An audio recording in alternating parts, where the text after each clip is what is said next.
Hi, my name is Goldman. I'm the director and founder of Goldman & Associates. Our firm has a primary focus on family law issues here in Michigan, and today we're continuing our video series designed to educate and inform the public, so please subscribe to our channel.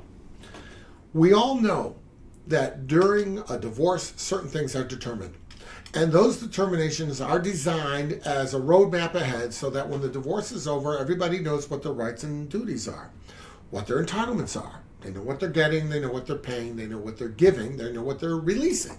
Everybody knows. The question, though, is what do we do in the interim? What do we do while the divorce is going on? Let's say we're in Michigan, the divorce is going to take, 14 months. What do we do in the interim? Well, with respect to financial issues, the court can give temporary orders requiring certain things to take place during the divorce. But what about custody? Husband and wife are fighting over custody. Somebody at the end of it, when the court makes a determination, is going to get custody either in the form of a joint situation with their ex, or somebody's going to get custody and somebody's not. Somebody's going to have only parenting time and only limited time with their child, and someone's going to get most of it.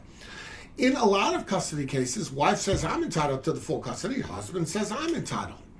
In a situation like that, the court has discretion, the ability to enter interim orders, temporary orders, which will basically say, while this thing is going on, while this divorce may take a year or more, this is what we're doing about custody. Somebody will have custody Monday, Wednesday, Friday. Somebody will go Tuesday, Thursday, Saturday.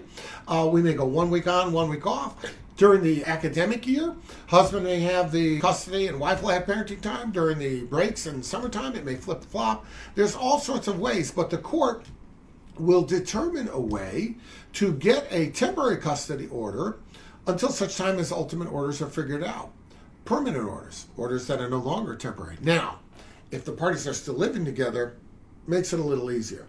Even if their husband and wife are kind of separated in that husband's upstairs, wife is in the basement, or vice versa, even in that scenario, if they're still living in the same house and the kids are there, well, you can enter an order giving them joint custody because it really doesn't matter. The kids are in the same place where they were before. So are husband and wife. So nobody's really benefited or deprived by an order saying one way or another because you still have equal access to the kids. Where it becomes more important is where somebody picks up and leaves.